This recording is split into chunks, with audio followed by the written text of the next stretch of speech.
parte final do prefácio. O que diz? Nada real pode ser ameaçado, nada irreal existe. Nisto está a paz de Deus. É assim que um curso em milagres começa. Ele faz uma distinção fundamental entre o real e o irreal, entre conhecimento e percepção. Conhecimento é a verdade e está sob uma única lei, a lei do amor de Deus. A verdade é inalterável, eterna e não é ambígua. É possível não reconhecê-la, mas não é possível mudá-la.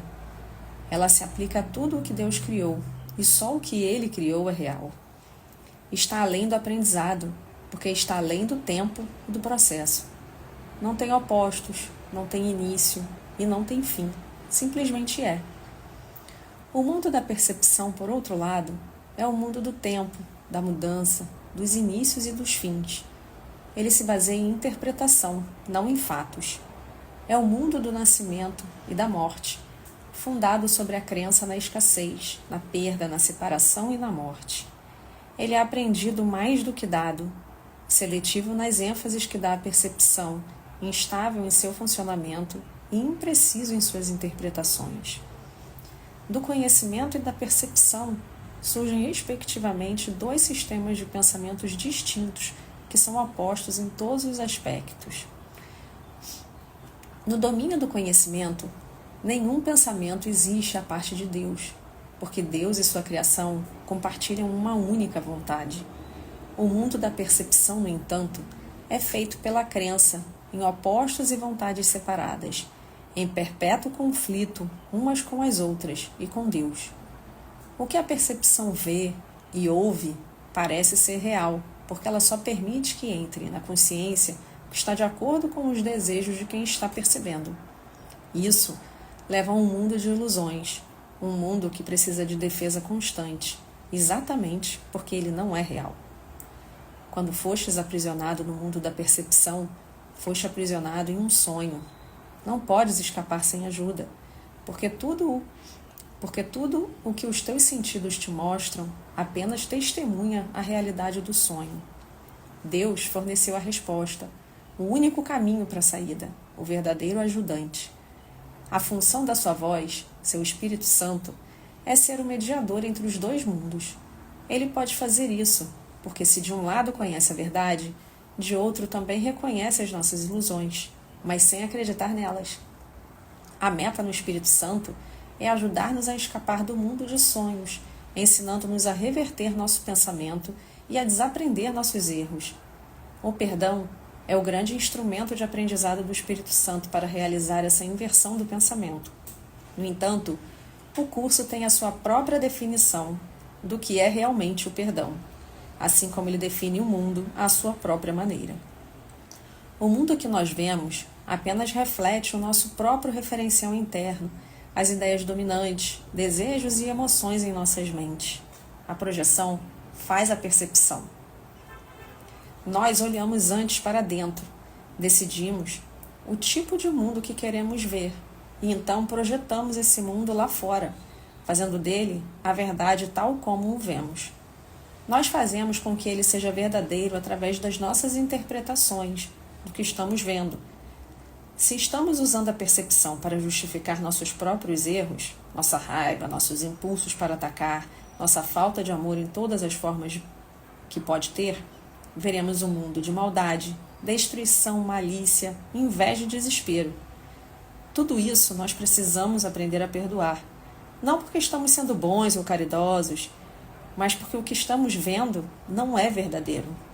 Nós distorcemos o mundo pelas nossas defesas tortuosas e estamos, consequentemente, vendo o que não existe. À medida que aprendemos a reconhecer nossos erros de percepção, também aprendemos a olhar para o que está além, ou perdoá-los. Ao mesmo tempo, estamos perdoando a nós mesmos, olhando para o que está além de nossos autoconceitos distorcidos, que é o ser que Deus criou em nós, como nós. O pecado é definido como falta de amor. Já que o amor é tudo o que existe, o pecado, na ótica do Espírito Santo, é um erro a ser corrigido. e não um mal a ser punido. Nosso senso de inadequação, fraqueza e incompleteza vem do grande investimento do princípio da escassez, que governa o mundo das ilusões. Nesse ponto de vista, nós buscamos em outros o que sentimos que está faltando em nós mesmos. Amamos um outro para conseguirmos algo para nós. Isso, de fato, é o que passa por amor no mundo dos sonhos. Não pode existir nenhum erro maior do que esse, pois o amor é incapaz de pedir o que quer que seja. Só as mentes podem se unir na realidade, e aqueles a quem Deus uniu, ninguém pode separar. No entanto, é só o nível da mente de Cristo que a verdadeira união é possível, e essa de fato nunca foi perdida. O pequeno eu procura se realçar através da aprovação externa, dos bens externos e do amor externo.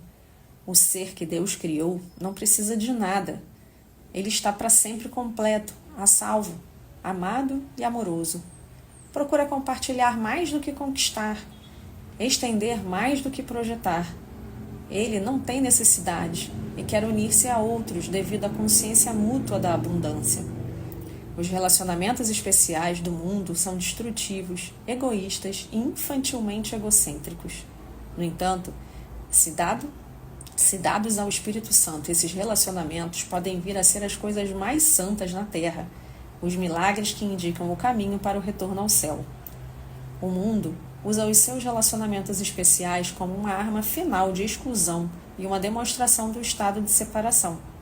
O Espírito Santo os transforma em lições perfeitas de perdão e lições que nos levam a despertar do sonho. Cada um é uma oportunidade de deixar que as percepções sejam curadas e os erros corrigidos. Cada um é mais uma chance de perdoar a si mesmo, perdoando ao outro. E cada um vem a ser mais um convite ao Espírito Santo e à lembrança de Deus. A percepção é uma função do corpo e, portanto, representa um limite na consciência. A percepção vê através dos olhos do corpo e ouve através dos ouvidos do corpo. Evoca as respostas limitadas que o corpo dá. O corpo parece ser amplamente automotivado e independente. No entanto, ele responde só às intenções da mente. Se a mente quer usá-lo para o ataque, em qualquer forma, ele vem a ser vítima da doença, da idade e da decadência. Se, em vez disso, a mente aceita o propósito que o Espírito Santo tem para ele, ele vem a ser um meio útil de comunicação com os outros, invulnerável por tanto tempo quanto for necessário, para ser gentilmente deixado de lado quando a sua utilidade chegar ao fim. Em si mesmo, ele é neutro, como tudo no mundo da percepção. É usado para os objetivos do ego ou do Espírito Santo, dependendo inteiramente do que a mente quer. O oposto da ótica que se tem com os olhos do corpo é a visão de Cristo, que reflete força em vez de fraqueza, união em vez de separação e amor no lugar do medo. O oposto da audição, através dos ouvidos do corpo, é a comunicação através da voz por Deus, o Espírito Santo que habita em cada um de nós. A sua voz parece distante e difícil de ser ouvida, porque o ego, que fala pelo ser pequeno e separado, parece falar muito mais alto. De fato, isso está revertido. O Espírito Santo fala com uma clareza inconfundível e com um apelo irresistível. Ninguém que não escolhesse se identificar com o corpo poderia ser surdo às suas mensagens de liberação e esperança, ou poderia falhar em aceitar com alegria a visão de Cristo, em lugar do seu miserável retrato de si mesmo. A visão de Cristo é a dádiva do Espírito Santo, a alternativa de Deus para a ilusão da separação e para a crença na realidade do pecado, da culpa e da morte. É a única correção de todos os erros da percepção, a reconciliação dos aparentes opostos nos quais esse mundo se baseia. A luz benigna mostra todas as coisas de outro ponto de vista, refletindo o sistema de pensamento que surge do conhecimento e fazendo com que o retorno a Deus não só seja possível, mas inevitável. O que era considerado como injustiças feitas a alguém por outra pessoa, agora vem a ser um pedido de ajuda e um chamado para a união. O pecado, a doença e o ataque são vistos como percepções equivocadas, que pedem um remédio através da gentileza e do amor. As defesas são postas de lado, porque onde não há ataque, não há necessidade delas.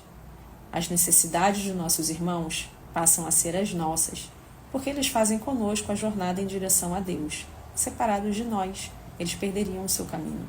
Sem eles, nós nunca poderíamos achar o nosso. O perdão é desconhecido no céu, onde a sua necessidade seria inconcebível. No entanto, nesse mundo, o perdão é uma correção necessária a todos os erros que cometemos. Oferecer o perdão é o único modo de o recebermos, pois ele reflete a lei do céu, onde dar e receber são a mesma coisa. O céu é o estado natural de todos os filhos de Deus, tal como ele os criou. Essa é a sua realidade para sempre. Ela não foi mudada por ter sido esquecida. O perdão é o meio através do qual nós nos lembraremos. Através do perdão, o pensamento do mundo é revertido. O mundo perdoado vem a ser a porta do céu, porque através da sua misericórdia podemos finalmente perdoar a nós mesmos, não aprisionando ninguém à culpa. Nós nos libertamos, tomando conhecimento de Cristo em todos os nossos irmãos, reconhecendo a sua presença em nós mesmos, esquecendo todas as nossas percepções equivocadas e sem nada do passado para nos deter, podemos nos lembrar de Deus. Além deste aprendizado, não podemos ir. Estamos prontos e o próprio Deus dará o passo final em nossa viagem de volta a Ele.